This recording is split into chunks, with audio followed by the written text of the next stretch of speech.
Você está com a sua Bíblia aí? Abre ela no livro de João, capítulo 15.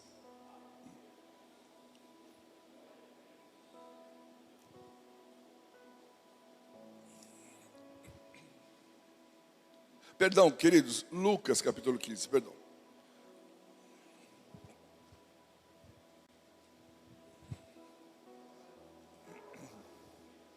Lucas 15.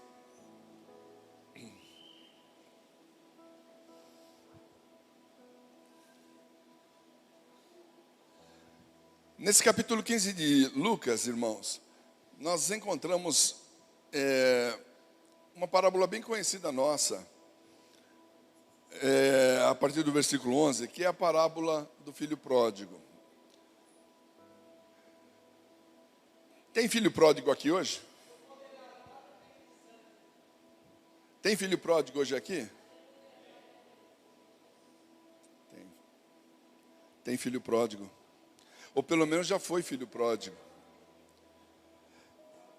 Mas aqui nesse capítulo 15 de Lucas, ele começa com uma declaração ou um questionamento, na verdade, uma crítica feita a Jesus. Se você pegar o capítulo anterior, Jesus ele vem ensinando, ele está dando ensinamentos ao povo. Ele está ensinando. E aqui chega aqui no verso 1 do capítulo 15, acompanha comigo, diz assim, olha, e chegando-se a ele, todos os publicanos e pecadores, e chegavam-se, perdão, a ele, todos os publicanos e pecadores para o ouvir. E os fariseus e os escribas murmuravam dizendo, este recebe pecadores e come com eles. Querido, Jesus está ensinando, ele vem dando ensinamento. A Bíblia diz que muitos publicanos, muitos pecadores estão ali ouvindo Jesus, e juntos com eles também os religiosos da época. Fariseus, como cita aqui, fariseus, escribas, também estão ali. E eles olhando aquilo, olhando aquela multidão, né, de publicanos e de pecadores, que era assim que eles chamavam. Aquele que não tinha a mesma fé que eles tinham eram os publicanos, os pecadores, né? Eles olhando aquilo e olhando Jesus atendendo essas pessoas, Jesus conversando com elas, Jesus compartilhando com elas sobre o reino de Deus, com todo carinho, amor, com dedicação. Isso gera no coração deles esse tipo de crítica. Olha, diz que eles começaram entre eles ali, os religiosos, um dizendo ao outro, esse camarada, que camarada é esse? Que profeta é esse? Que homem de Deus é esse? Que está recebendo aí, pecadores, está se envolvendo com eles, está comendo com eles. Que homem de Deus é esse? Isso é o que bateu no coração deles. Então, Jesus que sonda o nosso coração, né? Deus conhece o meu coração e o seu coração, meu irmão. O homem não sabe, mas Deus sabe. A pessoa que está mais próxima a você não sabe o que você pensa, o que você tem lá dentro, mas Deus sabe o que você tem lá dentro. E Ele que conhece todas as coisas e sonda os corações, Jesus então diz aqui o texto bíblico, que Ele começa então a propor a eles uma parábola. Na verdade Ele propõe 3 parábolas. Essas 3 parábolas, as 2 primeiras explicam, e são importantes para entender a última, desse capítulo, que é a parábola do filho pródigo, que a gente conhece bem. Mas nós não podemos interpretar separadamente, porque uma explica a outra, entende? E se a gente separar isso, nós vamos distorcer a compreensão da salvação, do plano de salvação. Então, nós vamos ler as 3 parábolas, tá ok? Aí Jesus diz assim então, vamos prestar atenção, ele diz assim, olha, que homem dentre vós, tendo 100 ovelhas, e perdendo uma delas, não deixa no deserto as 99, e vai após a perdida até que venha a achá-la? E achando-a, a põe nos seus ombros, cheio de júbilo, e chegando à sua casa, convoca os amigos e vizinhos, dizendo, alegrai-vos comigo, porque já achei a minha ovelha perdida. Digo-vos que assim haverá alegria no céu por um pecador que se arrepende, mais do que por 99 justos que não necessitam de arrependimento? Ou qual a mulher que, tendo 10 dracmas, se perder uma dracma, não acende a candeia e varre a casa e busca com diligência até achar? E achando-a, convoca as amigas e vizinhas, dizendo: alegrai-vos comigo, porque já achei a dracma perdida. E assim vos digo que há alegria diante dos anjos de Deus por um pecador que se arrepende. E disse também: um certo homem tinha 2 filhos. Essa parábola é mais conhecida de vocês, né? Um certo homem tinha 2 filhos. O mais moço dele disse ao pai: pai, dá-me a parte da fazenda que me pertence. E ele repartiu por eles a fazenda. Poucos dias depois, o filho mais novo, ajuntando tudo, partiu para uma terra longínqua e ali desperdiçou a sua fazenda, vivendo dissolutamente. E havendo ele gastado tudo, houve naquela terra uma grande fome e começou a padecer necessidades. E foi e chegou-se a um dos cidadãos daquela terra, o qual mandou para os seus campos apacentar porcos. E desejava encher seu estômago com as bolotas dos porcos que os porcos comiam, e ninguém lhe dava nada. E caindo em si disse: quantos trabalhadores de meu pai têm abundância de pão, e eu aqui pereço de fome. Levantar-me-ei, irei ter com meu pai, e dir-lhe-ei: pai, pequei contra o céu e perante ti. Já não sou digno de ser chamado teu filho. Faze-me como um dos teus trabalhadores. E levantando-se, foi para seu pai. E quando ainda estava longe, viu seu pai e se moveu de íntima compaixão. E correndo, lançou-se-lhe ao pescoço e o beijou. E o filho disse: pai, pequei contra o céu e perante ti, já não sou digno de ser chamado teu filho. Mas o pai disse aos seus servos: trazei depressa a melhor roupa, e vesti-lhe, e ponde-lhe um anel na mão e sandálias nos pés. E trazei o bezerro cevado e matai-o. E comamos e alegramo-nos, porque este meu filho estava morto e reviveu, tinha se perdido e foi achado. E começaram a alegrar-se. Nós vamos dar uma parada por aqui, porque eu acho que não vai dar para ir além disso. Querido, essas 3 parábolas, elas falam de salvação. É uma mensagem que fala da salvação. Como Deus acolhe e Deus perdoa o pecador. O desejo de Deus em acolher o filho perdido, em ver o pecador se arrepender. Mas também ela apresenta, ela mostra, e a gente vai estar falando isso, 2 aspectos da salvação, que a gente encontra nas 2 primeiras parábolas que a gente leu aqui. A primeira, um desses aspectos da salvação, para a gente entender depois a questão do filho pródigo. Um deles diz respeito a Deus, na pessoa do pastor, que ele vai procurar a ovelha perdida, e na pessoa da mulher, que vai procurar a dracma perdida. Nesse caso, Deus procurando, Deus indo atrás, Deus se interessando, Deus se preocupando com o perdido. E o segundo aspecto diz ao ser humano, aquele filho desobediente, que se arrepende, né? Por sua própria vontade, ele não foi obrigado a fazê-lo, mas ele se arrepende dos seus atos e volta para o Pai. Amém? Você está entendendo? Então, eu quero falar um pouquinho sobre isso. Jesus, quando ele está falando, e a gente vai perceber, ele tanto está falando dentro do que a gente vai expor e daquilo que ele fala nas parábolas, tanto Jesus está falando com o pecador, que estava ali presente, com os pecadores, como ele está falando com os religiosos que estavam ali também. Ele está ensinando e mostrando a ambos. Porque, vamos nos lembrar de uma coisa, as 3 parábolas vieram depois de um questionamento, né? Um questionamento que eles tinham no coração. Quem é esse?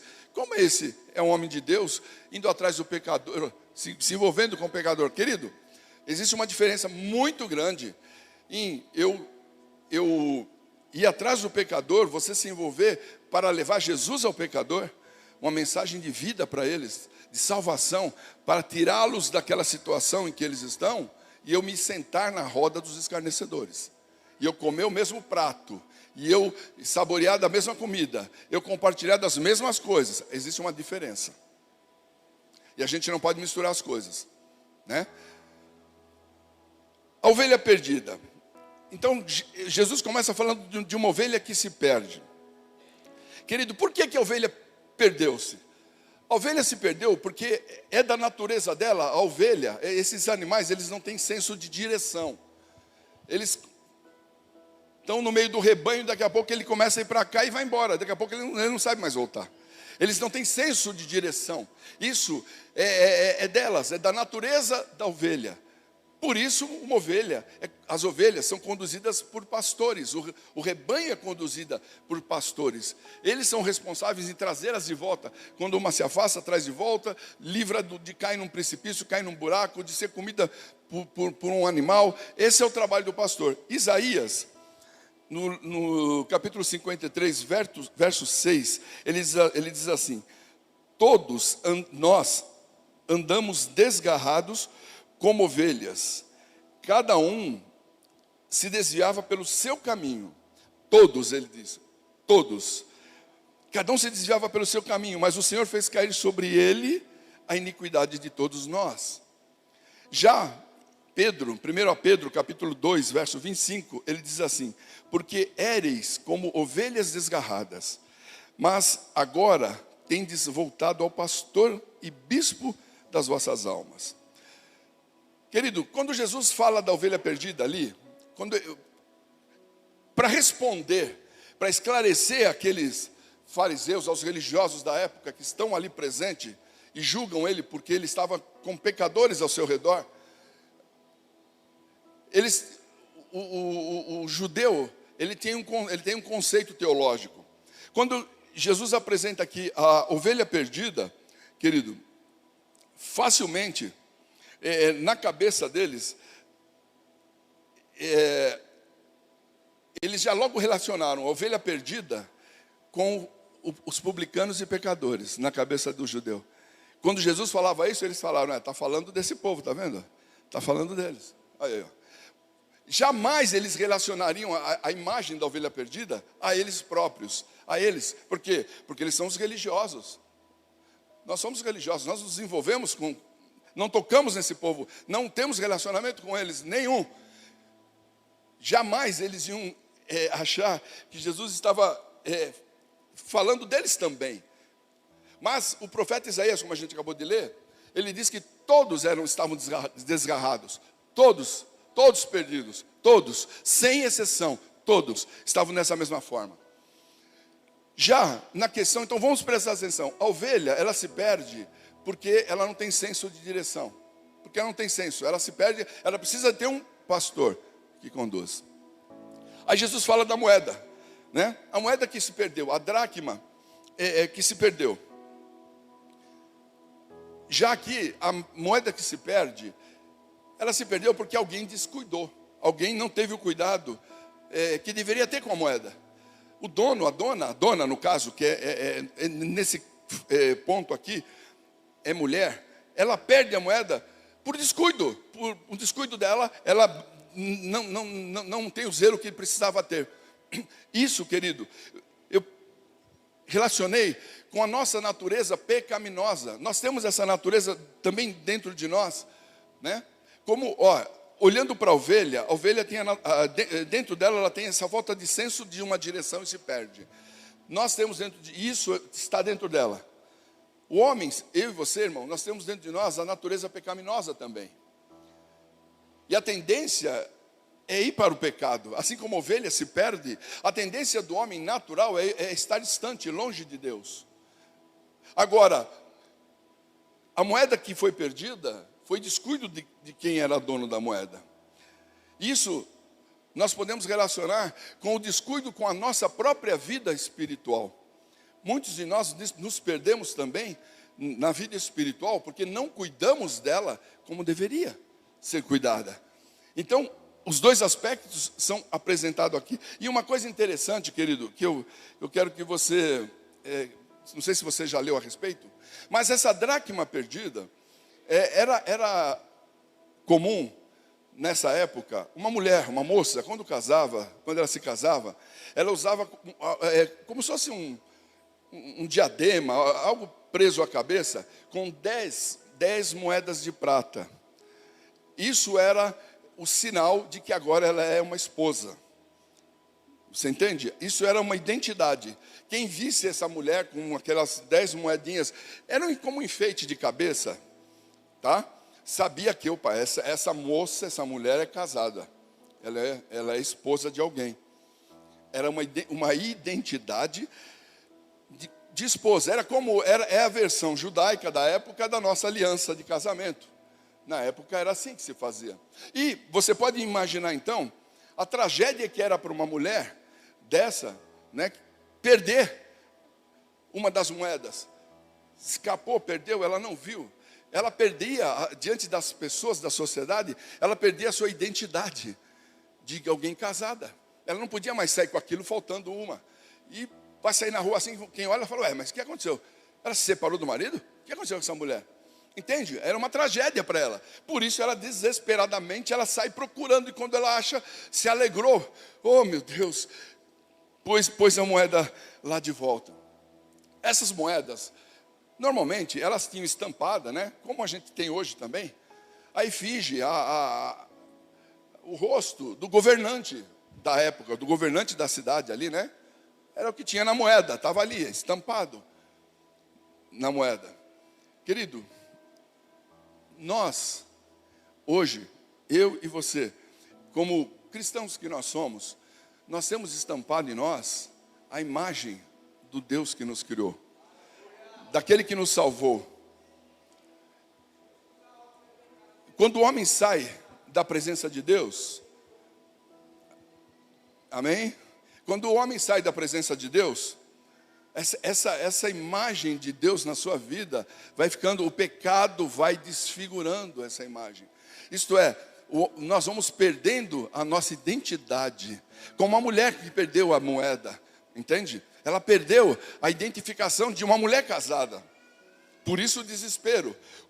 O homem, quando entra para o pecado, o cristão, quando é levado ao pecado, e por descuido, talvez como uma mulher que descuidou da dracma, como um descuido da sua vida espiritual, e vai esfriando na fé, e vai morrendo na fé, a imagem de Deus na sua vida, que identifica, porque, querido, nós somos identificados. O cristão, o servo de Deus, onde ele chega, as pessoas vão identificando, essa pessoa é diferente. Essa pessoa tem uma coisa diferente nela. Às vezes ela pode não saber o que é, mas ela sabe, é diferente.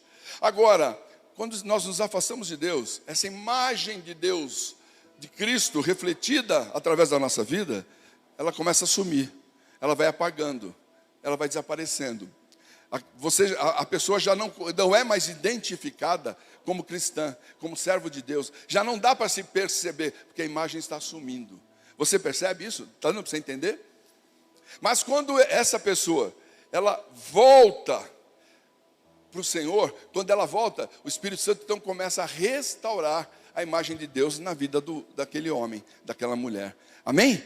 Começa a restaurar aquilo que foi perdido. Está dando para entender? Veja bem, outra coisa que eu pus aqui, essas duas parábolas, né? Elas também ajudam a entender o significado de estar perdido. Para a gente entender a última, tá? Primeiro lugar, querido, estar perdido quer dizer você está fora de lugar, fora do seu lugar.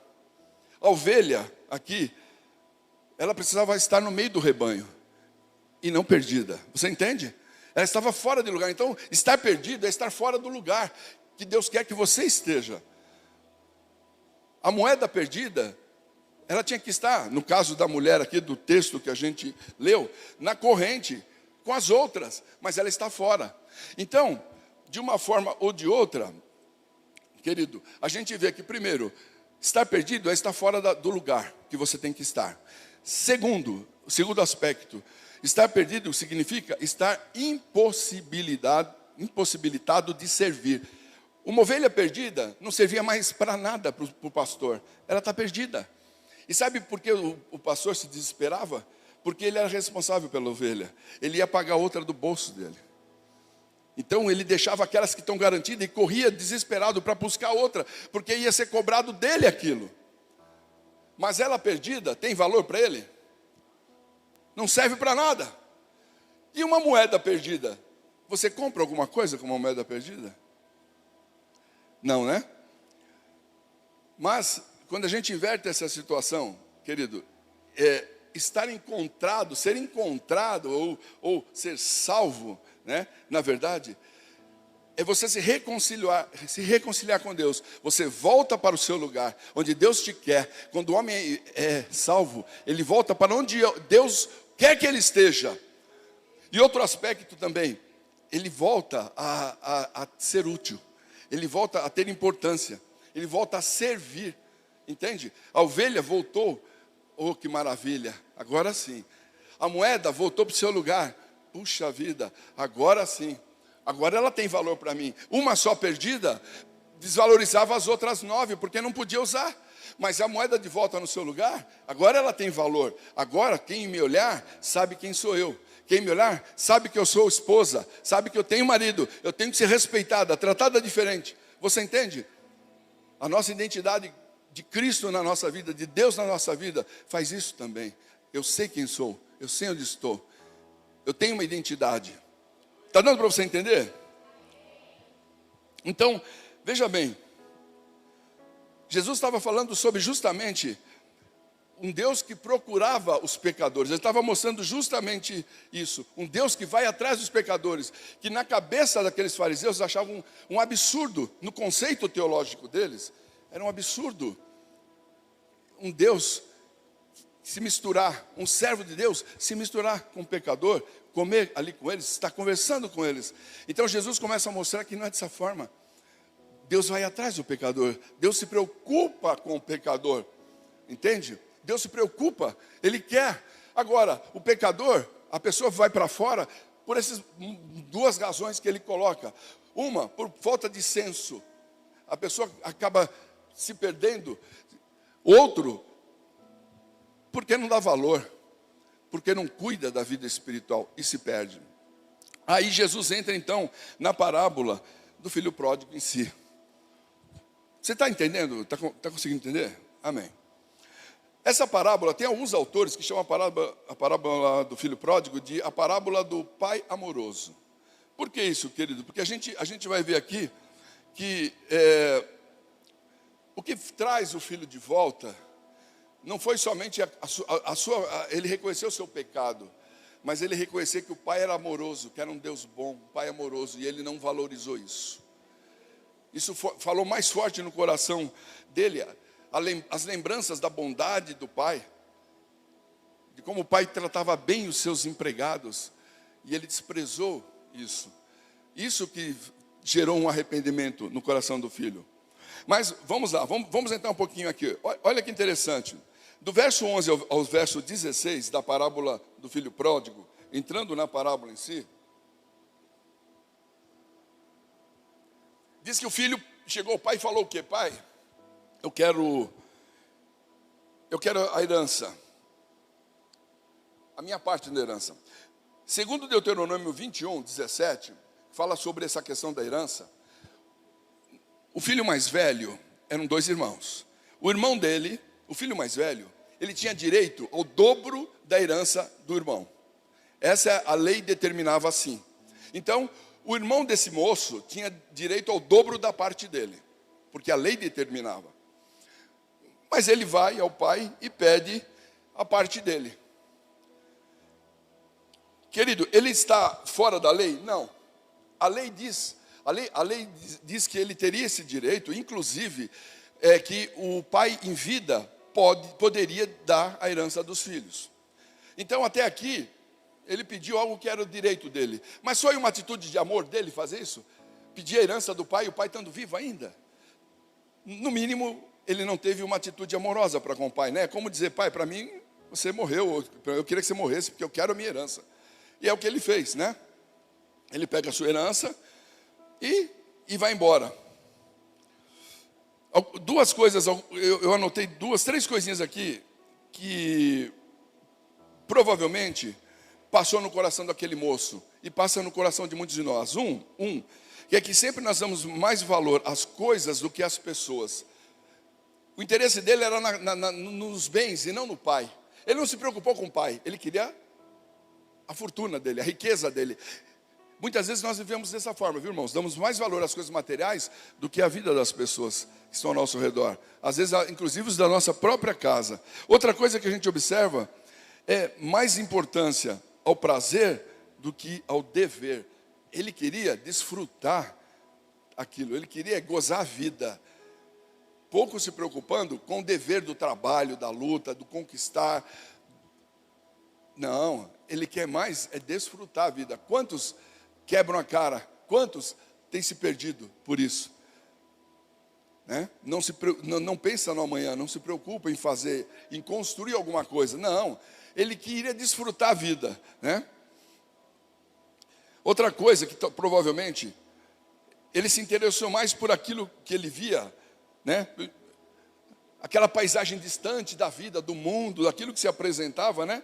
Do que daquilo que ele via dentro da sua própria casa. Por isso os olhos dele cresceu por aquilo que estava lá fora, né? Ah, eu quero, nossa, aquilo é que é bom. Ah, eu não tenho aqui, mas olha lá. Quantas vezes é assim que começa a nossa derrocada, a derrocada da pessoa? É não dar valor àquilo que ela tem dentro da sua casa, na sua própria vida. Às vezes não damos valor. Achamos que o que tem lá fora é muito melhor, o que os outros têm é muito melhor, e desprezamos aquilo que temos. Isso tudo provavelmente passou no coração daquele moço. Mas, olha, conhecendo o texto, a gente vai perceber que esse moço, ele aprende da forma mais difícil, porque ele passou por necessidade, passou por fome, foi comer comida de porco, comida dos porcos. Então ele aprendeu da forma mais difícil, querido, que aquilo que o dinheiro, você compra com dinheiro, você não vai desfrutar se você desprezar as coisas que o dinheiro não compra. Você está entendendo? Da forma mais difícil, esse moço pôde aprender que ele não desfrutou nada daquilo que o dinheiro dele poderia conquistar. Por quê? Porque ele desprezou as coisas que o dinheiro não poderiam comprar.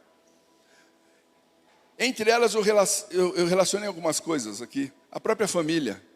Quantas pessoas não valorizam a própria família que tem? A amizade sincera. Dinheiro não compra amizade sincera, querido. Não compra. O amor de Deus por nós, o dinheiro não compra isso. Ele não deu valor nenhum para isso, né? O amor de um pai e de uma mãe. Dinheiro não compra isto, não paga isso. Mas muitos filhos não dão o menor valor ao amor de um pai ou ao amor de uma mãe, o conselho de um pai, o conselho de uma mãe, não dão o menor valor. Fazem o que querem, o que vem na cabeça deles, desprezam. Aquele moço desprezou e pagou caro lá na frente. O amor de Deus por nossas vidas, o temor, a obediência, isso não se paga, não se compra, você vive isso. Você tem que valorizar isso no seu dia a dia. Aquele moço não valorizou nada disso, irmãos. Ele só se preocupou nos seus prazeres. Eu tenho dinheiro, sou feliz. Vou ter uma fortuna, eu compro tudo que quero. Que engano, não é? O dinheiro foi acabando, as amizades também se foram, os amigos se foram, ficou só, passando fome. Eu citei algumas coisas. Quantas coisas você e eu podemos citar, irmãos, que o dinheiro não compra e muitas vezes não damos valor, as pessoas não dão valor. Quantas coisas, irmãos? Alguém quer citar alguma coisa aqui que você lembra? Que temos que valorizar e muitas vezes não se valoriza? Saúde, alguém falou saúde? Às vezes vivemos loucamente. Fazemos tudo que não presta, depois a saúde vai embora, aí dinheiro não vai dar outra não, pode esquecer, né? Pode comprar um caixão bom, aí até dá depois, né? Deixa pago já o plano. Quantas coisas, irmãos, na nossa vida, a honestidade, sinceridade, andar reto, isso tudo o dinheiro não compra, irmão. Amizade sincera. Quantas coisas o dinheiro não pode comprar? Hã? Ouvir a voz do Senhor? ouvir a palavra, né, que está sendo dita. Isso não tem o que paga, irmão. Você está ouvindo a palavra para o teu coração. Esse tempo de adoração que tivemos aqui, dinheiro não paga as experiências que nós tivemos aqui. Não tem dinheiro que paga. Mas quantos dão valor a isso? Quantos não dão valor? Desprezam. Não é verdade? Triste, né? Querido, outra observação que eu pus aqui é que essa terra distante, não precisa ser distante, né? Muitas vezes essa terra distante, ela começa a existir, muitas vezes, não todas as vezes, ela começa a existir dentro de nós. É aqui que começou a terra distante. Começou no coração, ele começou a sonhar, em desfrutar, não, eu preciso gozar a vida, aqui não está bom não, meu pai não deixa fazer tudo que eu gosto, tudo que eu quero, eu tenho que viver a minha vida, eu não quero disciplina, eu não quero estar debaixo de autoridade, de disciplina, que negócio é esse? Né? A terra começa a ficar distante aqui dentro. O filho estava dentro da casa do pai, saiu da casa do pai, perdeu-se, né? A ovelha, que a gente citou, se perdeu por falta de senso de direção. E muitos de nós estamos nos perdendo, muito cristão, por falta de senso, realmente, das coisas espirituais. De compreensão, de entender as coisas espirituais. E se perde. E se perde. Agora, interessante. Aquele moço sonhou tanto com uma terra distante. E foi para lá. E ele foi, no final de contas, resumindo a história, no final ele foi fazer naquela terra distante, para um estranho, o que ele se negava a fazer para o pai, que era trabalhar, era só trabalhar. E ele tinha tudo, era trabalhar e ele tinha tudo, tudo era dele, ele poderia fazer uma festa quando queria, ele podia fazer o que ele queria, mas não está bom, não está bom.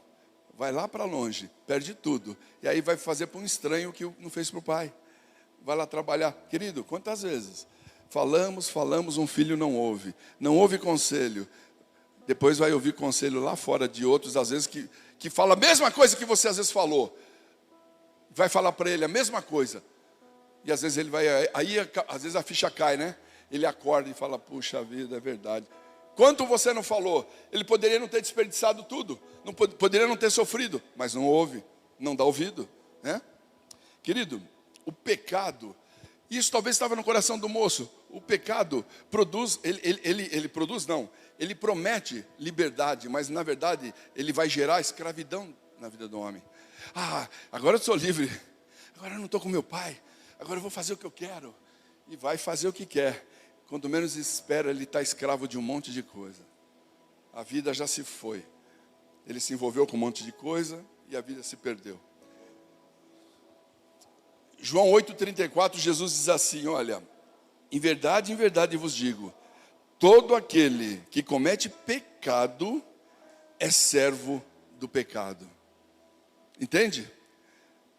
Queria liberdade, tornou-se um escravo, perdeu tudo, foi comer comida de porco.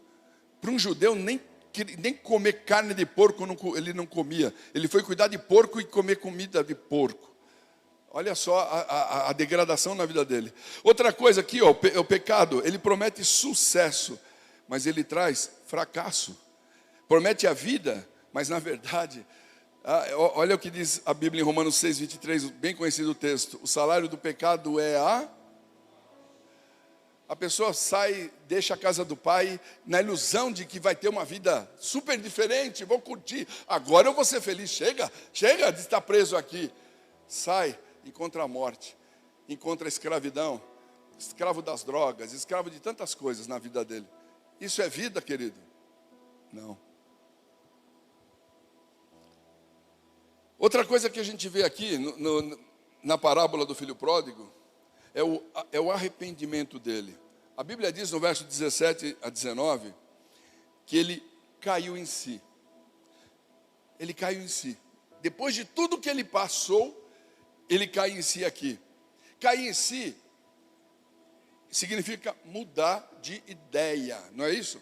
Mudar de ideia. E foi o que aquele rapaz fez, né? Enquanto ele cuidava dos porcos, ele caiu em si, né? Ele percebeu, isso indica que até então, querido, Ele estava fora de si, vivendo uma ilusão que não era real. Depois que tudo acontece, ele cai em si e fala: o que eu fiz com a minha vida? Meu Deus. Olha, você que me ouve, que está aqui, quem ouve em casa, não espera chegar esse momento. Não espera chegar esse momento. Não despreza o pai, não despreza os conselhos. Aquele moço aqui, ele cai em si então, né? Querido, o pecado, ele faz isso. Olha, eu li um autor que dizia que o pecado traz consigo uma insanidade, que parece paralisar a imagem de Deus na nossa vida. O pecado vai envolvendo a pessoa, ela não consegue mais enxergar Deus na sua vida. Parece que tudo ficou nublado, ela não enxerga mais, e ela vai se afundando. Até no momento que esse moço aqui, ele conseguiu, né? Cair em si, reconhece aqui a sua situação, admitiu aqui, reconheceu que o pai era um homem generoso, né? Mas precisou passar por tudo isso. Como eu já disse, querido, foi a bondade de Deus que fez com que aquele moço se arrependesse e desejasse voltar para o pai, não só o seu pecado em si, né? Mas a bondade e a misericórdia de Deus, meu irmão. Deus ama você, Deus ama o pecador. A gente precisa estar incessantemente falando isso, pregando, anunciando, dizendo às pessoas: olha, Deus ama você, Jesus te ama, quer tirar você dessa situação que você está. Romanos 2,4 diz assim, né? Com relação à bondade e à misericórdia de Deus, diz assim: olha, ou desprezas tu as riquezas da sua benignidade e paciência e longanimidade, ignorando que a benignidade de Deus te leva ao arrependimento? Querido, nós nos arrependemos porque Deus é bom. Se Deus fosse um carrasco, você não queria voltar, você não queria estar com Ele. Mas por Deus ser bom, pelo pai ser bom, aquele filho começou a lembrar e falar: meu pai é um homem tão bom, e eu larguei ele, e eu deixei ele, e olha o que eu estou vivendo aqui. Você entende? A misericórdia de Deus nos leva ao arrependimento. É o que Romanos aqui está falando, né? Agora veja bem, se o rapaz, aqui uma outra observação. Agora vamos ver a sequência das ações. Se esse rapaz tivesse pensado apenas nele mesmo, na fome, na saudade, na solidão, só nisso e ficou nisso, ele ia ficar como? Desesperado. Se ele só pensasse nisso: caramba, sou longe da família, estou passando fome, estou sozinho. Ele não ia entrar em desespero? Ele ia entrar em desespero. Com certeza ele iria entrar em desespero. Mas essas situações difíceis na vida dele fez ele se lembrar do pai. Querido, às vezes quando nós estamos na pior da situação, nós vamos lembrar de Deus, né? É aí que a pessoa lembra. É aí que ele lembrou, falou: puxa vida, os empregados do meu pai aqui vivem melhor do que eu. Quem sabe ele vai me perdoar, né? Eu sou filho. É o que veio no coração dele, né? Agora, mais um ponto. Se ele tivesse parado nesse ponto, ficado por aí, ele ia sentir só o quê? Remorso. Entende? Ele viu que perdeu, puxa vida, ia sentir remorso: que burro que eu sou, que besteira que eu fiz, e ia ficar por aí. Quantas pessoas estão assim, param no remorso e fica só nisso, não há mudança, continua. Remorso do que deixou de fazer, remorso porque abandonou e deixou, e fica nisso aqui. Esse moço podia ter ficado somente nisso, né? Se ele tivesse parado nesse ponto. Olha o que diz 2 Coríntios 7:10, verso 10. Diz assim: porque a tristeza, segundo Deus, opera arrependimento para salvação. Então, querido, quando Deus fala ao coração do homem e gera essa tristeza no coração do homem, ele sabe que errou, gera arrependimento para conserto, para salvação. Mas o texto diz aqui: da qual ninguém se arrepende. Quer dizer, eu não me arrependo jamais de ter sentido isso que eu senti, que Deus pôs no meu coração, porque eu mudei. Agora, a tristeza do mundo opera a morte. É aí que a pessoa tira a vida. Remorso.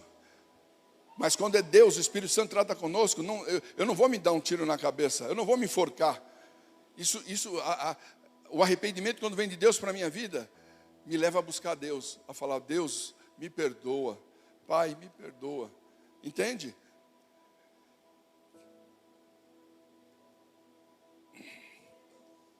O que esse moço faz? Veja bem, esse arrependimento movido por Deus gera volição, gera atitude, ação. O que aquele moço fez? 3 coisas que ele fala aqui. Levantar-me-ei, quer dizer, ele entendeu que pecou, ele entendeu que errou, mas ele não ficou só nisso. Eu pequei, eu errei, agora eu vou passar minha vida pagando isso, vou passar minha vida arrependido, vou passar minha vida deprimido. Não. O arrependimento, quando vem de Deus, gera ação. O que ele disse? Levantar-me-ei. Tomou uma posição. Eu não posso ficar mais assim. Chega. Fui enganado, errei. Ele se levanta. Segundo, aí ele diz: eu irei até meu pai. Quer dizer, atitude. Levantei-me, agora eu vou até meu pai. Eu vou lá, vou voltar nele lá. E vou dizer a ele, lhe direi: Pai, eu pequei contra ti, eu errei. Entende? O arrependimento gera isso. O arrependimento que vem de Deus. Não o arrependimento do mundo, que gera remorso, que gera atitudes de destruição. Mas quando é de Deus, o Espírito de Deus fala ao nosso coração, gera transformação na nossa vida. Deu para entender? Às vezes, irmãos, você vive debaixo de uma acusação e isso não sai de dentro de você. É uma acusação constante, está te corroendo, está te consumindo, mas eu já orei, já falei com Deus, e a pessoa vai definhando na fé, porque aquela acusação, irmão, isso é do inferno. Se você pediu perdão a Deus de coração, já pediu, irmão, você tem que entender que Deus te perdoou. Recebe o perdão de Deus. Aceita isso para a tua vida. Saiba que Ele te perdoa porque Ele te ama. Deixa de ficar debaixo de uma acusação do inferno a vida toda. Se você já se arrependeu, já pediu perdão e isso não para. Já conversei com pessoas vivendo isso. E a gente falava: irmão, isso tem que sair da sua vida. Você tem que vencer. Deus já te perdoou. Você não se perdoa. Você não aceita. Você não aceita, você está vivendo um remorso. Esse é o arrependimento mundano. Mas o arrependimento de Deus gera vida. Amém? Aquele moço poderia se matar. Ele perdeu toda a herança dele. Ele não tinha mais herança. Ele ia voltar para o pai. Por isso, quando ele chega no pai: Pai, faz de mim como um dos seus trabalhadores. Porque ele não tinha. Agora ele ia viver da herança do irmão. Porque ele pegou a parte dele. Entende? Mas não. Arrependido, ele diz. Aí ele age. Entende? Lembre-se disso. Um arrependimento gera ação. Puxa, eu magoei aquela pessoa. Nossa, estou tão arrependido, mas não vou pedir perdão. Adiantou alguma coisa? Nada. Você precisa agir. Você precisa acertar. Precisa ir buscar o acerto. Ir atrás. Corrigir o erro. E isso sim. Aí você realmente se arrependeu. Deu para entender, irmão?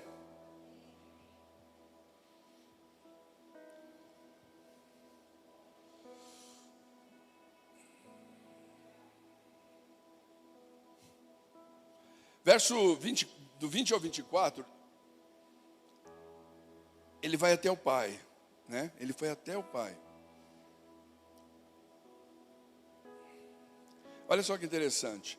Em Lucas, que nós lemos no verso 2, os escribas disseram para Jesus, né, que ele recebia pecadores, comia com eles, né? Aí Jesus conta essa parábola do pai que corre abraçar o filho pecador. Recebe o filho, abraça o filho, né? Honra o filho, faz um banquete para o filho. O que Jesus estava mostrando para aqueles religiosos, querido? Veja bem, segundo a lei, Deuteronômio 21, que a gente já falei sobre uma parte dele. Segundo Deuteronômio 21, verso 18 a 21, diz ali que um filho, quando desonrava o pai, desonrava a sua vila, a sua comunidade, ali onde ele vivia, ele tinha que ser apedrejado. A lei dizia isto. Então esse moço, além de tudo, ele poderia, no seu regresso para a sua vila, ser apedrejado antes de chegar na casa do seu pai, ser morto ali. E era o que os fariseus achavam que devia acontecer. Por isso eles estavam indignados. Jesus está conversando com pecadores, está aí ó, um monte de pecador ao lado dele, ele está conversando, ele está explicando, perdendo tempo com esse povo, era a visão deles. Nós temos que reunir entre nós, judeus, praticantes da fé. Esse povo é pecador, joga fora, era a visão deles, tá? Mas Jesus fala aqui que o pai corre, quando vê o filho, corre ao encontro do filho. Ninguém tinha visto o filho chegando, mas o pai viu. E o pai sai fora e vai correndo ao encontro dele. E abraça e beija o filho. E volta para casa abraçado com o filho. Se o povo ali ao redor pensava em apedrejar o filho, não tinha como. Ele está abraçado com o pai. Jamais eles iam tacar uma pedra e acertar o pai. Jamais. Todo mundo quietinho. E o filho entra abraçado com o pai. E todo mundo quietinho olhando. Isso nos remete a Cristo, a cruz de Cristo, querido. A cruz nos livrou da morte. Nós estávamos condenados. Nós não tínhamos direito a nada. Entende? Mas a cruz nos livrou da morte. O pai chega abraçado com o filho. Todos estão vendo. Os judeus ouvindo isso de Jesus e pensando: que coisa é essa? Que coisa é essa? Esse é o amor de Deus, meu irmão. É o amor que Deus tem por mim, é o amor que Deus tem por você. Amém? O filho aqui, querido, ele descobre que dentro da sua casa, ele tinha tudo o que ele foi procurar lá longe. Agora ele descobre, porque ele chega em casa, o pai dá a ele roupas novas, joias, sandálias, um anel de identidade, porque ele tinha perdido a sua identidade, como a dracma perdida, ele tinha perdido a sua identidade, e o pai repõe o anel. Ele é da família X, ele é alguém, ele não é um Zé Ninguém. O pai faz um banquete para ele, que ele queria tanto isso, tinha tudo em casa e não aproveitava. Ele reconhece tudo dentro da casa dele, foi buscar lá fora, perdeu tudo. Mas sabe a diferença, querido? Quando ele saiu, ele falou para o pai: pai, me dá a parte que me pertence. Agora quando ele volta, ele diz: pai, me trata como um dos seus empregados. Eu não quero mais nada, eu quero que o senhor me trate, pai. Me trata como o senhor quiser. Fez toda a diferença na vida dele. Sabe, querido? Submissão, reconhecimento. Puxa, ele é o pai amoroso, ele me ama, ele tem o melhor para mim. Mesmo que doa a repreensão, mesmo que doa o ouvir não, é por meu bem. É para que eu não destrua, não acabe com tudo aquilo que o pai tem para mim. Você entende isso? Lá numa terra distante, ele foi conhecer o que significa a palavra miséria. Porque ele passou a miséria naquele lugar. Comeu comida de porco naquele lugar. Na casa do pai, quando ele volta, ele vai entender o que significa misericórdia. Misericórdia. A misericórdia do pai para a vida dele. Salmo 103, a partir do verso 10, diz assim, presta atenção. Porque esse menino, meu querido, nesse dia, era para acontecer na casa deles um funeral. Era para ele ser apedrejado na rua. E o pai ir lá recolher o corpo e enterrar. E não ter um banquete como teve, uma festa. Era isso que Jesus estava mostrando para aqueles fariseus. Esse povo aqui que vocês desprezam, o pai ama. O pai ama, o pai se preocupa. Ele se preocupou comigo, ele se preocupou com você, meu irmão. Você entende? Por isso nós estamos aqui. Salmo 103, verso 10 em diante. Diz assim, ó: não nos tratou segundo os nossos pecados, nem nos retribuiu segundo as nossas iniquidades. Ah, se ele fizesse isso, né? O que seria de nós, né, irmãos? Pois quanto o céu está elevado acima da terra, assim é grande a sua misericórdia para com os que o temem. Oh, coisa boa, né? Que coisa, a misericórdia dele, meu irmão. São a causa de nós não sermos consumidos, é a misericórdia de Deus, diz a palavra. E às vezes nós nos achamos tão cheios de si, para ficar apontando o dedo e criticando os outros, e criticando o ministério, o trabalho, a vida dos irmãos. Querido, nós não somos nada, nós somos pó, amém? Pois, verso 11, pois quanto o céu está elevado acima da terra, é grande a sua misericórdia para com os temem. Como um pai se compadece dos seus filhos, assim o Senhor se compadece daqueles que o temem, pois Ele conhece a nossa estrutura. Lembra-se que somos pó. Ele sabe, irmão.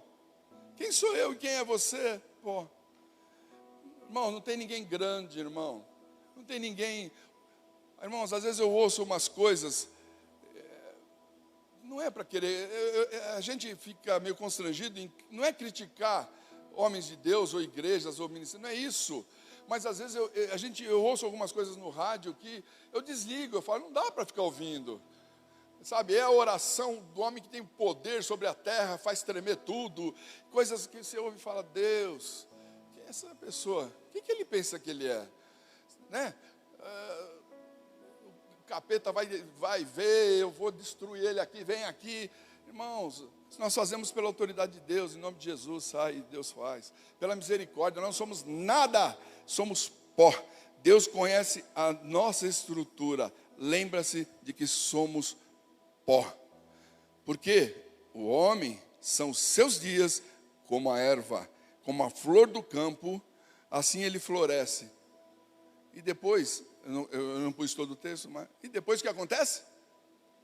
Ele murcha e morre. E acabou o homem. E acabou. Aquela flor bonita que você passa de manhã e vê, o sol levanta, quando você vai à tarde, o sol queimou a plantinha, ela está lá seca. Esse é o homem, esse sou eu, esse é você. Olha só que interessante, querido. A descrição que o pai faz do próprio filho, quando ele fala com o irmão mais velho. Porque o irmão mais velho questionou, mas pai, você vai fazer uma festa para o meu irmão? Nós não vamos falar do irmão mais velho hoje, mas o irmão mais velho, aí Jesus retrata os fariseus. São esses aí. Você vai fazer uma festa para ele? Eu estou aqui em casa, eu estou dentro, faço tudo. Mas ele está perdido dentro de casa do mesmo jeito que o outro. Um se perdeu fora de casa, ele está perdido dentro de casa. Muitos estão perdidos dentro da igreja. Já falei sobre isso recentemente. Mas olha o que o pai fala. Ele estava morto, mas agora está vivo. Estava perdido, mas agora foi encontrado. Né? Que coisa boa. É assim, querido, o pai nos encontrou, né? Que experiência maravilhosa, né? Nós vamos tendo com Deus. Em Efésios diz que Ele nos vivificou, Efésios 2, estando mortos em ofensas e pecados, como antes andávamos. Ele nos dá vida, Ele te dá vida, irmão. Hoje, Ele nos vivifica, nos tira daquela condição e nos leva à presença dEle. A gente vê o mover de Deus, como vimos aí de manhã, Deus usando os irmãos aqui ministrando, usando a vida da Jessiquinha, os irmãos. Quem somos nós para Deus falar através da nossa boca, irmão? Quem somos nós para Deus falar alguma coisa e nos mostrar alguma coisa, irmão? E se Deus o fizer, irmão, dá glória a Ele, nunca se vai desça, nunca acha que você é alguma coisa. Pelo menos aqui conosco, você nunca vai ser nada. Nem eu sou nada, né? Ah, pastor, mas aqui é assim, então aqui não honra o profeta. Honra, irmão, claro que honra. Mas o Senhor disse que certa vez, o Senhor Jesus disse que depois de havermos feito tudo, vamos receber um título lindo do Pai, que é de servos inúteis. Então, se Ele falou isso, eu vou falar o que mais? Como eu posso dar título para alguém se eu sou um servo inútil? Então, não sei para, né? Somos servos inúteis. Por quê? Porque Ele é muito acima de mim e de você. Amém? E eu vou encerrar, tem mais coisas, mas o tempo passa. Só um paralelo para terminar. Esse paralelo do filho pródigo com João 14,6. O filho pródigo estava perdido. Verso 24 fala isso, ele estava perdido, ele se perdeu. Jesus diz em João 14,6, eu sou o caminho. Olha que coisa, que maravilha, né? Enquanto o filho pródigo se perde, Jesus diz, eu sou o caminho, vem para mim, vem comigo, fica comigo. No versículo 17 mostra que ele era ignorante quanto a tudo que estava acontecendo. Jesus diz, eu sou a verdade. Então, querido, para que andar na ignorância desse mundo, na cegueira desse mundo, se temos um Deus que é a verdade? Ele tem a verdade para mim e para você. Creia nessa verdade, viva essa verdade. E ele estava morto, como o pai declara, né? Esse filho estava morto. Jesus disse, eu sou a vida. Eu sou o caminho, a verdade e a vida. Jesus disse. E ninguém vem ao Pai se não for por mim. Amém, querido? Eu quero que você guarde isso no coração, no seu coração. Nos perdemos por falta de senso, de bom senso, de entender o nosso lugar no corpo. Saber que esse é o meu lugar, não é lá fora. Nos perdemos por descuido, como a moeda perdida. Descuidar da nossa vida com Deus, nossa vida espiritual.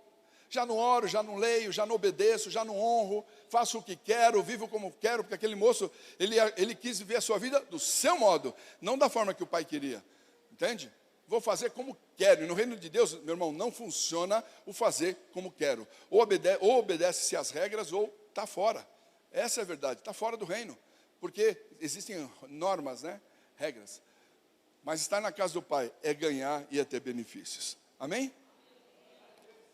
Querido, quero orar com você e nós vamos ministrar a ceia do Senhor ao seu coração. Feche seus olhos na presença do Pai. Feche seus olhos. Pai querido, nós compartilhamos um pouquinho da Tua palavra. A palavra não é minha, a palavra é do Senhor. É poderosa, fala ao coração. Palavra que traz transformação. É a revelação do Senhor. Por isso ela traz transformação. Ela muda o nosso ser, os nossos conceitos, os nossos valores. Deus, eu quero te pedir que essa palavra possa ficar enraizada no coração do meu irmão. E que ele possa valorizar o estar contigo, o estar na tua presença. Possa valorizar a sua vida cristã, como servo, como serva do Senhor. Que ele possa valorizar isso, não ser levado pelo engano, levado pelo erro. Senhor, que ele não troque por nada, Senhor, esse privilégio de estar contigo, de estar na tua casa, de estar na tua presença, de estar em comunhão contigo. Sela-nos, Senhor, dessa forma. Guarda-nos, Senhor. Guarda o nosso coração, Pai. Se alguém aqui tem se afastado, tem esfriado o seu coração, meu Deus, tem misericórdia. Alcança o coração. Fala, aviva a chama do coração dessa pessoa, desse irmão. Pai, talvez em casa alguém está ouvindo. Aviva, Senhor, no seu coração a chama, Senhor, para que possa estar na tua presença, para que possa sentir de novo a alegria de ser teu, de te pertencer, e que a sua identidade seja preservada. Em nome de Jesus, Pai, eu oro com os meus irmãos, e assim eu te louvo, Pai, e assim eu te agradeço. Aleluia.